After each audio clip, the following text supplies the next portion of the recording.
जय हिंद साथियों, कैसे हो? उम्मीद है आप जहां भी होंगे स्वस्थ होंगे। साथियों, आज हम लोग शुरू करने जा रहे हैं प्रश्नावली 5.1। प्रश्नावली 5.1 में जितने भी क्वेश्चन हैं उसका आज हम लोग सॉल्यूशन पढ़ेंगे। तो चलिए देर न करते हुए आज की प्रश्नावली शुरू करते हैं। प्रत्येक किलोमीटर के बाद का टैक्सी का किराया क्या निकालना हमें? प्रत्येक किलोमीटर के बाद का टैक्सी का किराया हमें निकालना है, जबकि प्रथम किलोमीटर के लिए किराया 15 रुपए है। प्रथम किलोमीटर के लिए किराया कितना है? 15 रुपए है। और प्रत्येक अतिरिक्त किलोमीटर के लिए किराया 8 रुपए है। अगर आप प्रथम किलोमीटर मतलब 1 किलोमीटर जाते हैं तो किराया कितना है? 15 रुपए है। और 1 किलोमीटर के बाद अगर आगे आप जाते हैं तो अतिरिक्त किराया कितना है?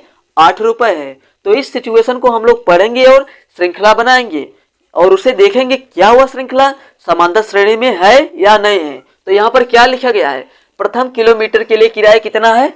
15 रुपए है। यहाँ पर लिख देते हैं प्रथम किलोमीटर के लिए किराया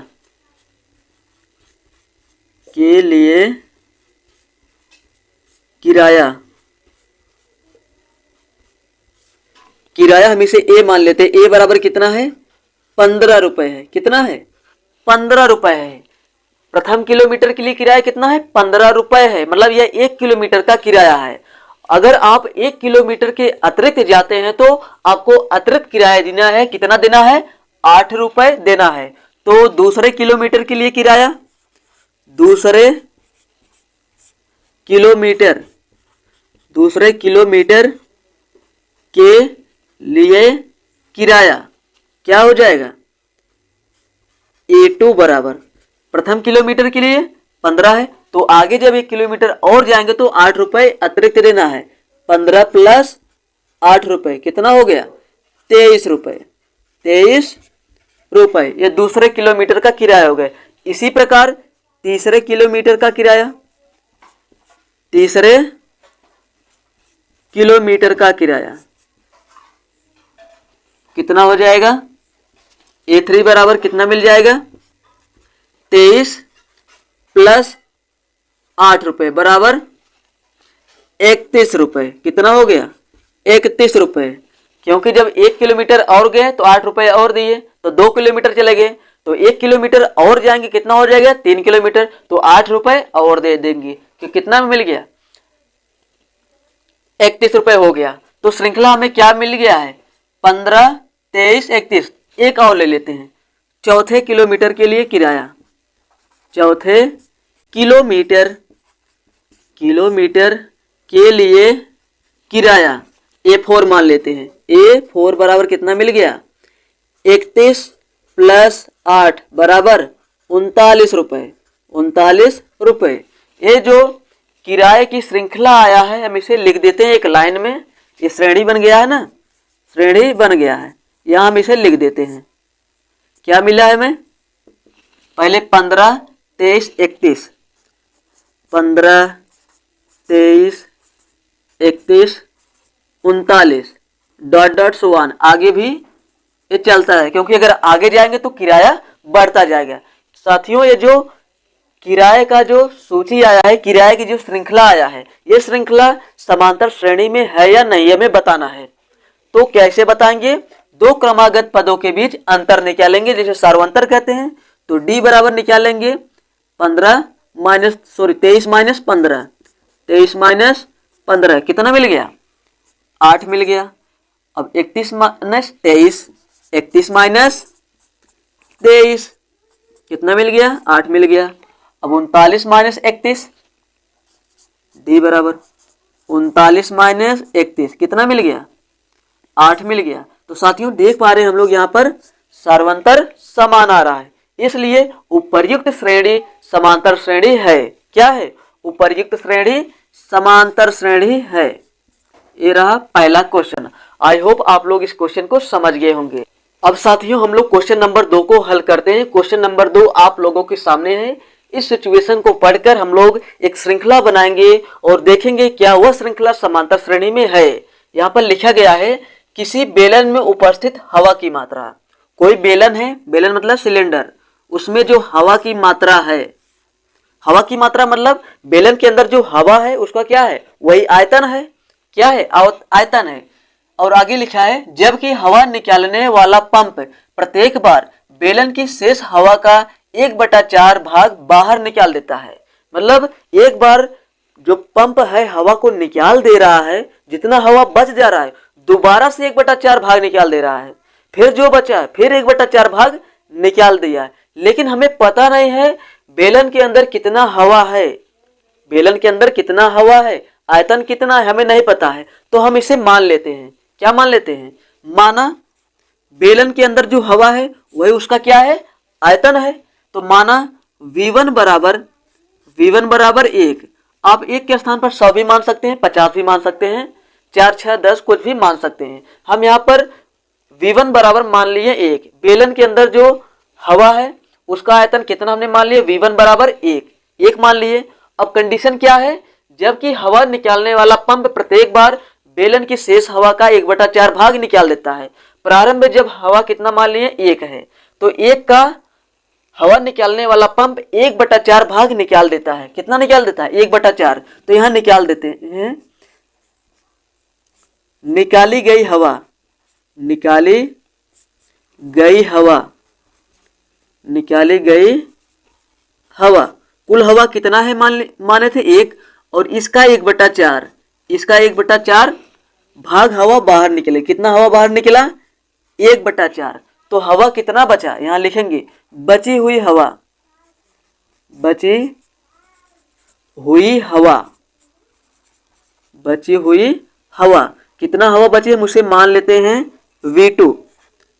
बची हुई हवा मतलब पूरा कितना पहले था, इतना था, और इतना निकल गया, तो कितना बचा होगा, तो पूरे में से घटा देंगे जितना निकाले हैं, 1 माइनस 1/4। इसे हल करेंगे कितना मिलेगा, 4 एकम 4, 4 में से घटाएंगे 3, 3/4 आ गया। कितना आ गया, 3/4। अब इतना हवा बच गया है। अब जो हवा बच गया है यहाँ क्या लिखा गया है, प्रत्येक बार बेलन की शेष हवा का जो बच गया है फिर उसका 1/4 भाग बाहर निकाल देता है। ये जो हवा बचा है कितना, 3/4, इसका भी 1/4 भाग पंप निकालने वाला हवा बाहर निकाल देता है। तो फिर लिखेंगे यहाँ पर निकाली गई हवा, निकाली गई हवा, निकाली गई हवा 3/4 का निकालेंगे 1/4 भाग, 1/4 भाग कितना मिल जाएगा, 3/16, 3/16। इतना हवा निकाल दिया। अब हवा कितना बचा होगा, बची हुई हवा, बची हुई हवा, इसे मान लेते हैं V3, V3। तो कितना हवा बचेगा, इतने में से इतना निकाल दिए, कितना बचेगा, इतना माइनस इतना कर देंगे, तो 3/4 माइनस 3/16। इसे हल करेंगे कितना होगा, हर को बराबर करेंगे, 4 से ऊपर 4 से नीचे गुणा कर देंगे, तो 4 चौके 16, ऊपर 4 3 12, 12 में से 9 घटाएंगे, 12 में से 3 घटाएंगे तो 9 आ जाएगा। तो 9/16, 9/16। तो इतना ही छोड़ देते हैं। अब जो हमें श्रृंखला मिल गई उसे लिख देते हैं। श्रेणी जो मिली है यहाँ पर लिखते हैं, श्रेणी, श्रेणी क्या मिली है हमें, V1 का मान कितना है 1 लिख दिए, और V2 का मान 3/4, और V3 का मान कितना है 9/16, 9/16। आगे भी और पद मिलेंगे। अब हम लोग इन तीनों की सहायता से पता लगा सकते हैं ये जो श्रृंखला मिली है समांतर श्रेणी में है या नहीं है। कैसे पता लगाएंगे, सार्वंतर निकालेंगे, D निकालेंगे। तो D बराबर होता है A2 माइनस A1, 3/4 A2 है और एक क्या है A1, ये है A1, A2, A3। इन दोनों पदों के लिए हैं, उनका अंतर निकालेंगे। तो बाद वाले में से पहला वाला घटाएंगे, तो 3/4 माइनस 1, 3/4 माइनस 1, तो कितना आ जाएगा, 4 एकम 4, 3 माइनस 4 बटे में 4, तो कितना मिलेगा, -1 बटे में 4। कितना मिला, -1 बटे में 4। अब इन दोनों के बीच अंतर देखते हैं, डी बराबर 9/16, 9/16 माइनस 3/4, माइनस 3/4। तो इसे हल करेंगे कितना मिलेगा, 9 माइनस 12/16। तो 12 में से 9 घटाएंगे कितना होगा, माइनस 3/16, माइनस 3/16। तो साथियों आप लोग यहाँ पर देखेंगे, यहाँ पर सार्वंतर आया है -1/4 और यहाँ पर सार्वंतर आया है -3/16। 1 और 3/4 के बीच कितने का अंतर है, -1/4 का अंतर है। और 3/4 और 9/16 के बीच कितने का अंतर है, -3/16, जो बराबर नहीं है। इसलिए जो हमें यह श्रृंखला प्राप्त हुई है यह समांतर श्रेणी में नहीं है, यह समांतर श्रेणी में नहीं है। तो लिखेंगे यहाँ पर सार्वंतर समान नहीं है, इसलिए उपर्युक्त श्रृंखला समांतर श्रेणी में नहीं है। आई होप आप लोग इस सवाल को बहुत ही आसानी से समझ गए होंगे। तो साथियों अब हम लोग नेक्स्ट क्वेश्चन को सॉल्व करते हैं। चलिए साथियों अब हम लोग क्वेश्चन नंबर 3 को सॉल्व करते हैं। क्वेश्चन नंबर 3 आप लोगों के सामने है। इस सिचुएशन को पढ़ेंगे और श्रृंखला बनाएंगे और चेक करेंगे वह श्रृंखला समांतर श्रेणी में है या नहीं है। साथियों सिचुएशन है, प्रत्येक मीटर की खुदाई के बाद एक कुआं खोदने में आई लागत, क्या निकालना है, एक कुआं खोदने में आई लागत को निकालना है। और कंडीशन दिया है, जबकि प्रथम मीटर की खुदाई की लागत 150 रुपए है। जब प्रथम मीटर मतलब 1 मीटर की खुदाई जब किया जाता है तब 150 रुपए लागत आता है और बाद में प्रत्येक मीटर की खुदाई की लागत 50 रुपए बढ़ती जाती है। जब 1 मीटर खुदाई किया जाएगा तो 150 रुपए लागत आती है, जब 1 मीटर और आगे खोदेंगे तो 50 रुपए लागत बढ़ जाती है। तो चलिए हम लोग इसे सॉल्व करते हैं। तो यहां लिखते हैं प्रथम मीटर की खुदाई का लागत, प्रथम मीटर की खुदाई की लागत, खुदाई की लागत हम मान लेते A1 बराबर कितना है 150 रुपए। जब प्रथम मीटर खुदाई किया जाता है तो लागत कितना है 150 रुपए और बाद में प्रत्येक मीटर की खुदाई की लागत 50 रुपए बढ़ती जाती है। 1 मीटर खोदे तो 150 रुपए लगा और 1 मीटर और खोदेंगे तो 50 रुपए एक्स्ट्रा देना पड़ेगा। तो 2 मीटर की खुदाई की लागत, 2 मीटर की खुदाई की लागत हम इसे मान लेते हैं A2 बराबर कितना होगा, 1 मीटर का 150 रुपए। तो 2 मीटर जब खोदेंगे तो कितना देना पड़ेगा, 150 प्लस 50 बराबर 200 रुपए। कितना रुपए, 200 रुपए। ये 2 मीटर की खुदाई का लागत हो गया।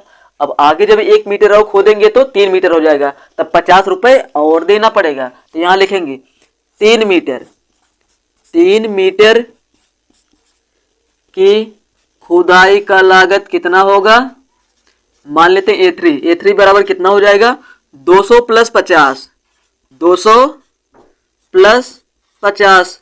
1 मीटर जब बढ़ेंगे तो 50 रुपए बढ़ता जाएगा। 1 मीटर खोदे थे तो 150 रुपए, 2 मीटर के लिए 150 प्लस 50 200 हो गया। फिर अगला जो 1 मीटर और खोदेंगे तो 3 मीटर हो जाएगा, तो 250 में 50 और जोड़ देंगे तो कितना हो जाएगा 250।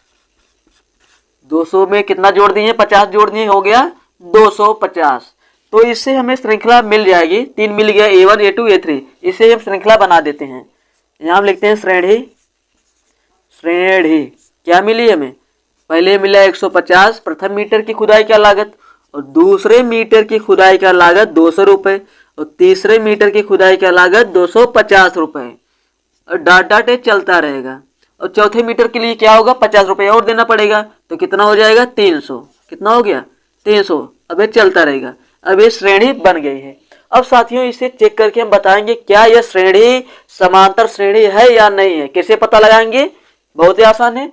2 क्रमागत पदों के बीच सार्वंतर निकालेंगे, बराबर आ गया तो कह देंगे यह श्रृंखला समांतर श्रेणी है।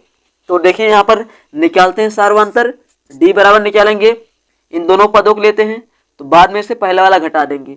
200 माइनस 150 बराबर 50 मिल गया। अब इन दोनों पदों को लेते हैं, d बराबर 250 माइनस 200 कितना मिल जाएगा, 50 मिल जाएगा। कितना मिला, 50 मिल गया। अब इन दोनों पदों को लेंगे, 300 माइनस 250 कितना मिल जाएगा, 300 में से जब 250 घटाएंगे कितना बचेगा, 50। तो साथियों देख पा रहे हैं सार्वंतर डी जो है समान आ रहा है, प्रत्येक दो पदों के बीच अंतर समान है, इसलिए यह श्रृंखला समांतर श्रेणी है। आई होप आप लोग इसे समझ गए होंगे।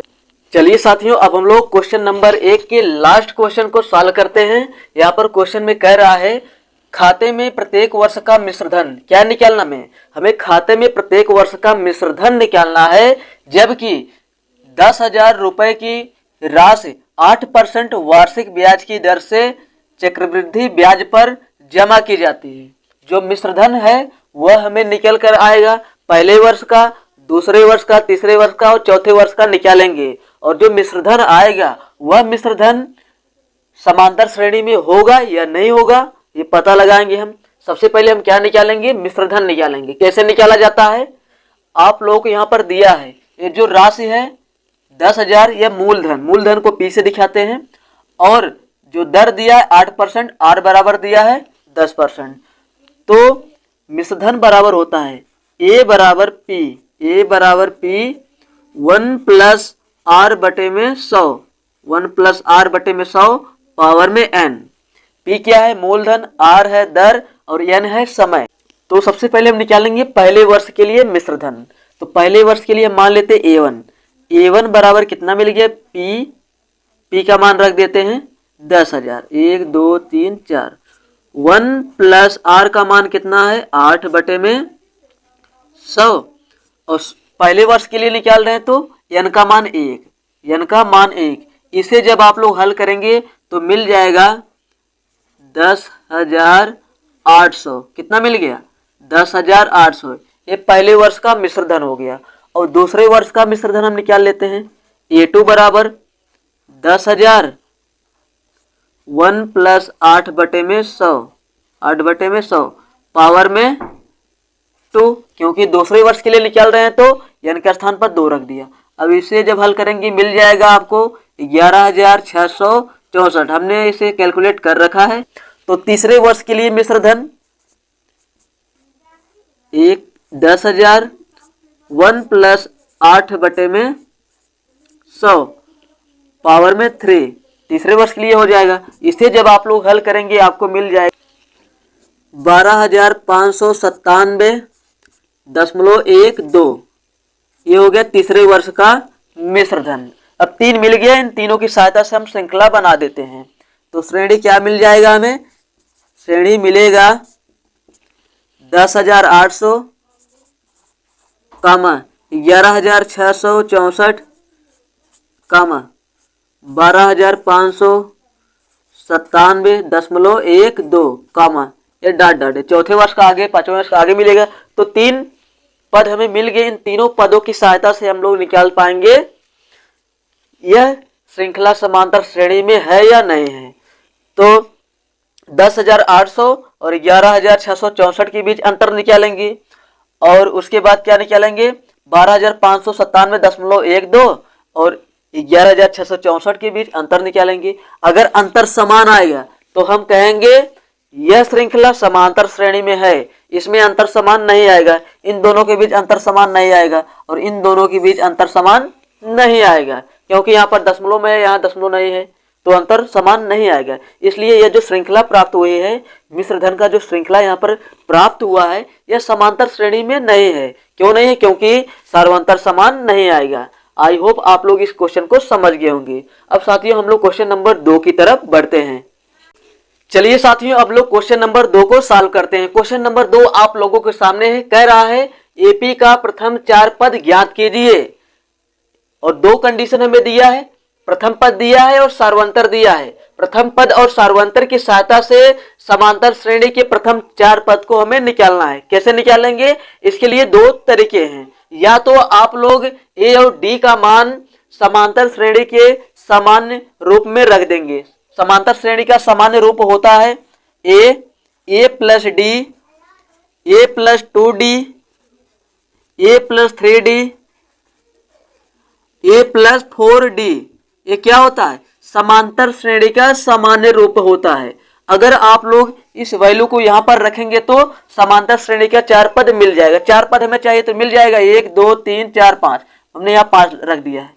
तो यहाँ पर ए का मान रखेंगे और यहाँ पर ए और डी का मान रखेंगे तो समांतर श्रेणी के हमें 4 पद मिल जाएगा। तो सबसे पहले हम इसकी सहायता से करते हैं, उसके बाद अगला नियम बताते हैं। तो यहाँ पर ए है, ए का मान 10 है, हमने यहाँ 10 रख दिया, कामा ए का मान 10 है, 10 रखा, प्लस डी का मान 10 है, 10 रख दिया, कामा ए का मान 10 प्लस 2 गुणे डी का मान 10, कामा ए का मान 10 प्लस 3 गुणे 10, कामा ए प्लस 10 प्लस 4 गुणे 10, कामा डॉट डॉट चलता रहेगा। ये पहला पद क्या है? 10 हो गया, कामा 10 और 10 20 हो गया, 10 दूना 20 और 10 30 हो गया, कामा 10 9 30 10 40 हो गया, और 10 चौके 40 और 10 50 हो गया, कामा डॉट डॉट चलता रहेगा। क्वेश्चन हमें क्या कहा गया था? एपी का प्रथम 4 पद ज्ञात कीजिए। कितने पद हमने निकाले हैं? 1 2 3 4 5। 4 कहा गया था, हमने एक एक्स्ट्रा निकाल दिया, कोई दिक्कत नहीं। 4 कहा गया था, 4 हमारे सामने हैं, 1 2 3 4। ये तो ए और डी का मान हमने समांतर श्रेणी के सामान्य रूप में हमें रख दिया, तो मिल गया समांतर श्रेणी। अगर आप इसको याद नहीं रखते हैं तब भी आप निकाल सकते हैं। आपको याद होगा डेफिनेशन, अगर आप लोग अच्छे से पढ़े हैं आपको पता होगा समांतर श्रेणी संख्याओं की एक ऐसी श्रृंखला है जिसमें प्रत्येक पद अपने में एक निश्चित संख्या जोड़ने पर प्राप्त होता है। अगर समांतर श्रेणी का कोई एक पद पता है और हमें सार्वंतर पता है, उस पद में सार्वंतर को जोड़ देंगे तो हमें अगला पद मिल जाएगा। हमें यहाँ पर समांतर श्रेणी का प्रथम पद पता है, 10 है। क्या है? 10 है। अगर हम इसमें जो 10 है प्रथम पद, इसमें सार्वंतर जोड़ देंगे तो अगला पद मिल जाएगा। तो 10 में हम सार्वंतर डी 10 जोड़ेंगे तो अगला पद मिलेगा 20। क्या मिल गया? 20। अब 20 में फिर 10 जोड़ेंगे तो अगला मिल जाएगा 30। फिर 30 में फिर 10 जोड़ेंगे तो अगला मिलेगा 40। 40 में फिर 10 जोड़ेंगे अगला 50 मिल जाएगा। 50 में फिर 10 जोड़ेंगे अगला 60 मिल जाएगा। तो ऐसे भी आप कर सकते हैं। अगर समांतर श्रेणी का प्रथम पद दिया है, सार्वंतर दिया है, तो प्रथम पद में सार्वंतर जोड़ेंगे तो अगला मिल जाएगा, फिर सार्वंतर जोड़ेंगे तो अगला मिल जाएगा। इस तरह आप समांतर श्रेणी को तैयार कर सकते हैं। आई होप आप लोग इसे समझ गए होंगे। अब एक एग्जाम्पल और लेता हूं, सॉरी एग्जाम्पल नहीं है, ये प्रश्नावली चल रहा है। इस प्रश्नावली का एक सवाल और लेते हैं, उसके बाद आगे बढ़ते हैं। तो साथियों एक सवाल को और हल करते हैं, उसके बाद इस प्रश्नावली को आप लोग खुद से हल कर सकते हैं, बहुत ही आसान है। साथियों प्रथम पद दिया है और सार्वंतर दिया है, इसकी सहायता से एपी का प्रथम 4 पद ज्ञात करना है, ज्ञात कर सकते हैं। आपको पता है अगर किसी समांतर श्रेणी का प्रथम पद पता है और सार्वंतर पता है तो बड़ी आसानी से हम लोग समांतर श्रेणी को बना सकते हैं। कैसे बनाएंगे? प्रथम पद हमें दे रखा है तो 4 लिख दिया हमने। अगर इस 4 में हम क्या जोड़ दें? सार्वंतर को जोड़ेंगे तो अगला पद मिल जाएगा। पता है हमें किसी भी पद में अगर हम सार्वंतर को जोड़ते हैं अगला पद मिल जाता, लेकिन सार्वंतर हमें दिया है तो 4 में हम -3 जोड़ेंगे कितना मिलेगा? 4 में हम क्या जोड़ेंगे? -3 जोड़ेंगे, कितना मिल जाएगा? तो 4 प्लस और माइनस मिलके माइनस हो जाएगा, कितना आ गया? 1 मिल गया। कितना मिला? 1 मिला। फिर 1 में हम फिर -3 जोड़ेंगे। सर्वांतर क्या होता है? हर पद के बीच, हर 2 क्रमगत पदों के बीच सर्वांतर बराबर होता है। जो सर्वांतर बराबर होता है उसी को जोड़ते जाएंगे तो अगला पद हमें मिलता जाएगा। तो 4 में हमने -3 जोड़ा तो 1 आ गया। अब 1 में हम क्या जोड़ेंगे? -3 जोड़ेंगे। 1 में जोड़ना है, क्या जोड़ना? -3 जोड़ेंगे तो कितना मिल जाएगा? ये प्लस और माइनस मिलके माइनस, तो कितना मिला? -2। अगला पद मिला -2। अब -2 में -3 जोड़ेंगे तो कितना मिल जाएगा? -5 मिल गया। अब -5 में -3 जोड़ेंगे तो -8 मिल गया। हमें क्या निकालना था? समांतर श्रेणी का प्रथम 4 पद निकालना था, हमने निकाल दिया।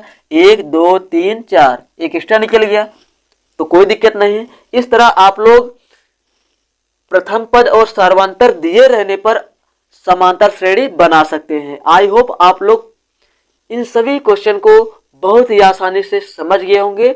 अब मैं मिलता हूं किसी नए वीडियो में, तब तक के लिए जय हिंद।